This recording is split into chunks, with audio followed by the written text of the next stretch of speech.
Hi friends, welcome back to my channel. ఈ వీడియోలో postal ballot పై సజ్జల ఆ, కీలక ప్రెస్ మీట్ అండి. సో కీలక ప్రెస్ మీట్ అయితే సజ్జల చేశారు. మరి ఆయన ఏం ప్రెస్ మీట్ లో ఏం చెప్పారు ఏంటి అనే పూర్తి వివరాలు అయితే తెలుసుకుందామా. వీడియో అయితే ఎక్కడ కానీ స్కిప్ చేయకుండా ఎండ్ వరకు చూడండి, అప్పుడే పూర్తి ఇన్ఫర్మేషన్ అయితే అర్థమవుతుంది. అలాగే వీడియో నచ్చినట్లయితే తప్పనిసరిగా లైక్ చేయండి, షేర్ చేయండి. ఇలాంటి వీడియోస్ కోసం మన ఛానల్ అయితే సబ్స్క్రైబ్ చేసుకోండి. ఆలస్యం చేయకుండా మనం వీడియోలోకి అయితే వెళ్ళిపోదాం.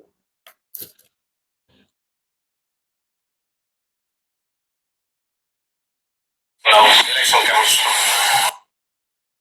పోస్టల్ బ్యాలెట్ కి సంబంధించి అటెస్ట్ చేసిన అధికారి డీటెయిల్స్ సీల్ రూపంలో కానీ ఆ డీటెయిల్స్ లెక్క రాసి అని ఉండాలి. ఎందుకంటారు, ఉద్యోగి ఎక్కడో పోయి పని చేస్తుంటే అక్కడ చేసిన అతని వివరాలు తెలియకుండా ఒకటి సంతకం ఉంటే అది ఎవరి సంతకం కూడా తెలియదు. ఇది లాస్ట్ జూలైలో రిలీజ్ అయిన వాళ్ళ గైడ్ లైన్స్. దానికి విరుద్ధంగా దాన్ని చేంజ్ చేయకుండా దేశమంతా కాకుండా ఒక ఆంధ్రప్రదేశ్ లో మాత్రమే సంతకం ఉంటే చాలు అని ఒకటి పెట్టారు.